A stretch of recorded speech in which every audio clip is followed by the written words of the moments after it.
Salama daholo tonga sondray tamin'ny pejy format videontsika androany plutôt resaka actualité. Ny malaza moa zany am'izao dia ny introduction en bourse na ny IPO ny SpaceX izay nahatonga ny ngiahy Elon Musk ho lasa trillionnaire voalohany. Zay zany vaovao malaza am'izao. Raha comparena amin'ny concurrent moa zany le ry tena hoe midangana be ny ninazy ny fortune zany. Inona tonga an'izay? En fait tamin'ny zoma nisy ny antsoina hoe introduction en bourse ny SpaceX tany amin'ny Nasdaq zany izy ny côté de raha jerena ny valorisation an'le SpaceX tena hoe niakatra ambony be raha ny historique manko jerena de ohatran'ny société tsy de tena hoe mampidi-bola be zany le SpaceX fa ny mahatonga an'le izy lasa ambony be plutôt resaka ambition izy io zany, ambition ny Elon Musk ho any Mars moa zany araka ny fiteny ho any amin'ny conquête spatiale.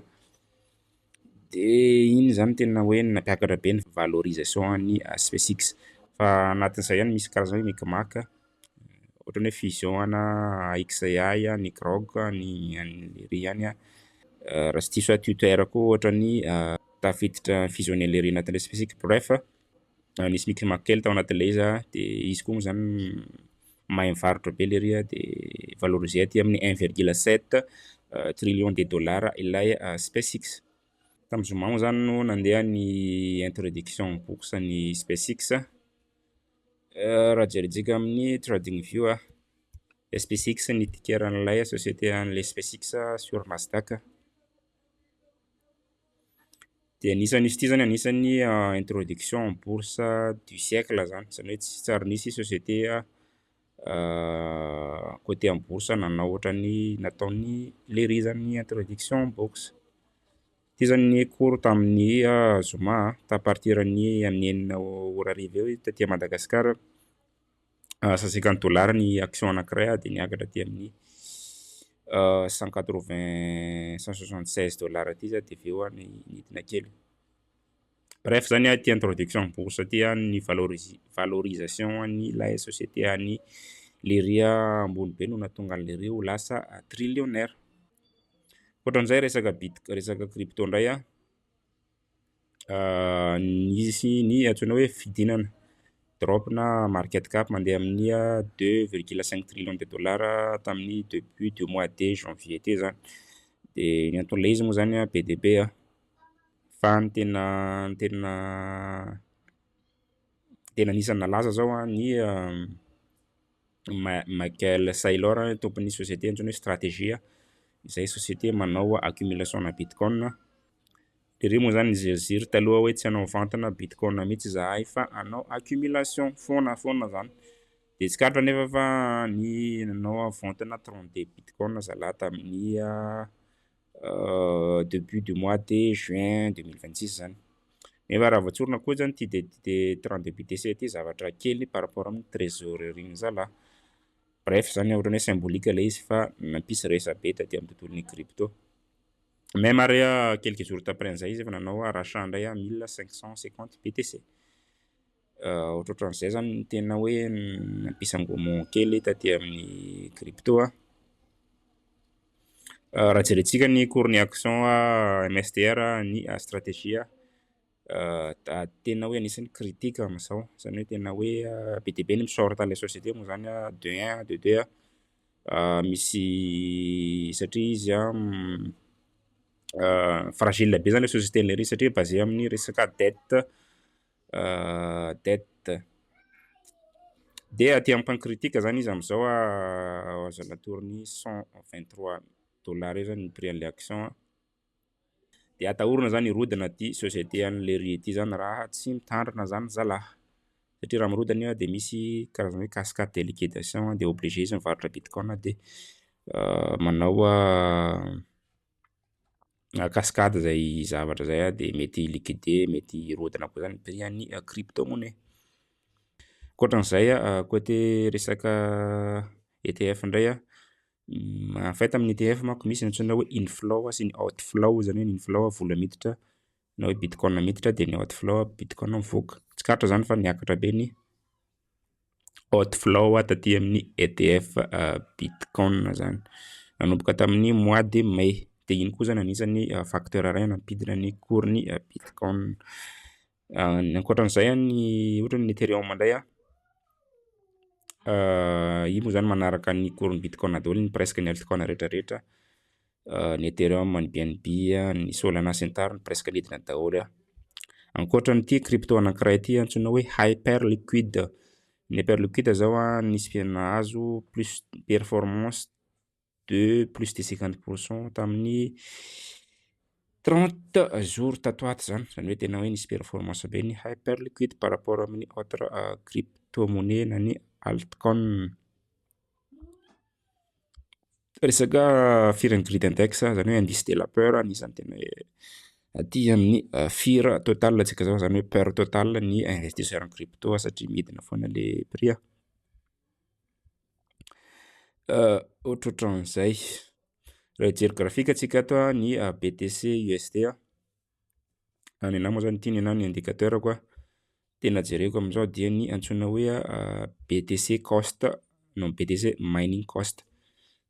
Ny BTC mining cost iny zany ohatrany hoe koana ahafahanao mahita koana production na Bitcoin anankiray izay mazava ho azy ireo mineur moa zany no manao an'io coût io, zany hoe raha misy mineur anankiray, misy mineur zany te anao minazana Bitcoin anankiray de raha calculena ny koana production de $69,000 eo zany.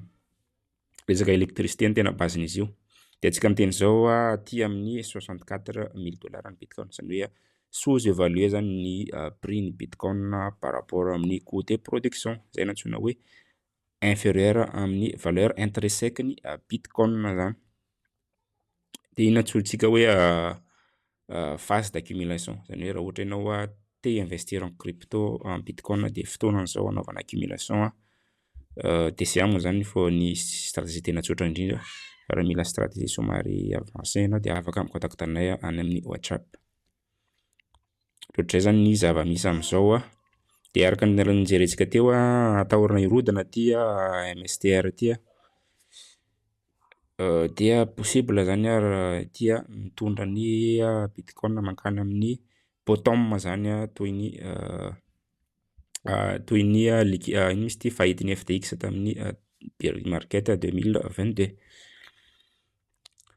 Ohatrohatran'izay zany ny zavatra miseho amin'izao de raha mijeritsika indicateur momentum ny anahy moa zany RSI ny mahazatra de misy ty antsoina hoe divergence ty, zany hoe na de midina zany prix an'ny Bitcoin de manomboka mihena zany ny vitesse-na drop zany. Hita fa nanao plus bas izy tamin'ny semaine lasa de raha mijery ny momentum somary aty ambonimbony aty zany. De iny zany anisan'ny indicateur manamarika fa hoe manomboka hifarana izany bear market 2026 zany. Faran'ny cyclicité nijerena zany tokony aty amin'ny mois de novembre octobre aty zany vao tapitra ilay bear market. De fa ny Bitcoin dia actif cyclique, zany hoe zany mila mahay ianao manaraka ny cycle ahafahanao mi-accumuler sy distribuer au moment ny miakatra ny cours-ny crypto-monnaie. Ankoatran'izay ny marché en général aloha ny VIX raha jerena ny VIX nisy rebond tena ambony be tamin'ny herinandro lasa plus de 30%, plus de 30% tanatin'une semaine ny VIX. De ty zao anisan'ny indicateur nampirodina ny Bitcoin koa zany fa teto fa ny Bitcoin dia actif risqué. De raha miakatra ny VIX de plutôt misofra daholo ny actif risqué rehetrarehetra. Fa tamin'ny semaine ty moa zany somary stabilisé ihany ilay indice de la peur zany, indice de la peur moa zany indice de volatilité ny VIX. Zany hoe somary mila mailmail zany amin'izao raha ohatra ianao investisseur aty amin'ny marché financier. Ny QQQ na ny Nasdaq zao nisy drop mandeha amin'ny eo amin'ny 5% eo koa zany tamin'ny lay fiakaran'ny VIX zany.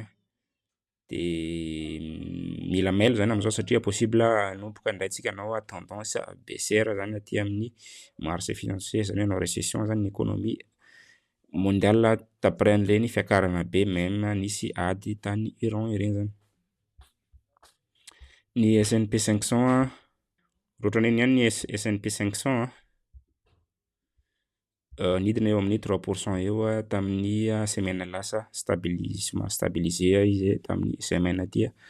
Araka zao bougie hitantsika zao dia eo amin'ny phase de indécision tsika, zany hoe possible mbola hidina ny marché amin'ny herinandro ty zany fa mila mailomailo, mila mailomailo zany tsika.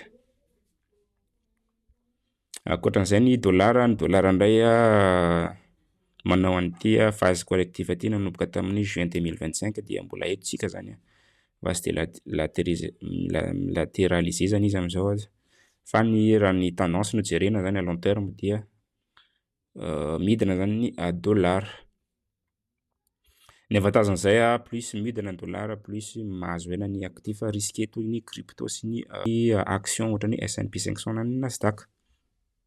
Raha mijery indray ny obligation na ny bonds adhesion zany hoe à court terme, niakatra le izy nandritra ny guerre tany nohon'le guerre ny Ukraine zany niakatra, de possible hiakatra foana zany iny raha tsy milamina ny resaka géopolitique mondial. Fa raha mijery tendance à long terme zany midina ilay bonds zany. Ny avantagen'izay raha midina le bonds dia mahazo hena ny marché à risque toy ny action sy ny crypto-monnaie. Raha mijery indray tsika toa disons somary à long terme kokoa,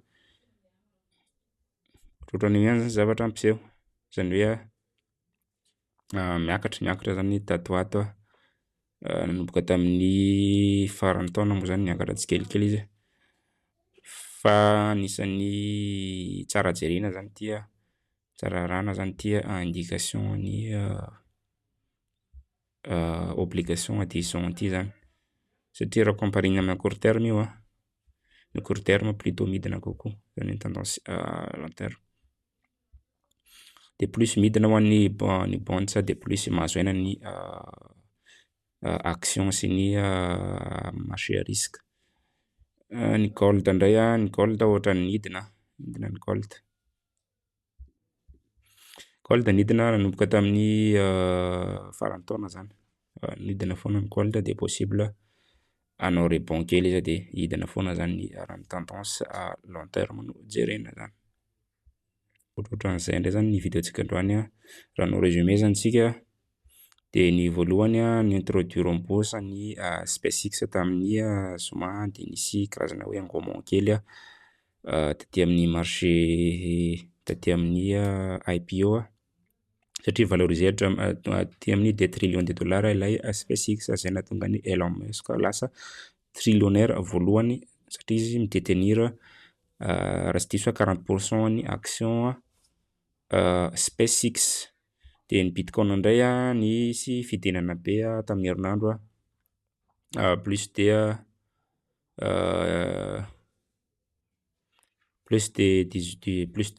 eo amin'ny 20% eo ny fidenany miaraka amin'ny mesh tamin'ny herinandro, fa amizao somary stabilisé, stable koa zany izy tamin'ny semaine ty zany. De tsika zany amizao tafiditra anatin'ny phase d'accumulation zany hoe raha ohatra ianao investisseur à long terme ty amin'ny crypto de fotoana zao anaovana investissement, fa tsy ataotao foana le izy fa mila stratégie. De ny indicateur nampiasantsika moa zany dia an'ity BTC mining cost zany hoe coût de production Bitcoin anankiray de comparena amin'ny prix actuel ny Bitcoin, zany hoe sous-évalué ny Bitcoin amintsika amin'ny teny zao. De raha ohatra anao mila te halala bebe koa momba ilay indicateur efa nanao vidéo tamin'ny 2022 manazava ho ina daholo ny indicateur tsara jerena aty amin'ny bear market, de apetrako amin'ny description le vidéo raha mahaliana anao. Zay indray zany ny vidéontsika androany de raha mahaliana anao ny vidéo iny manaova j'aime, manaova partage, manaova commentaire raha misy fanontaniana sur daholo.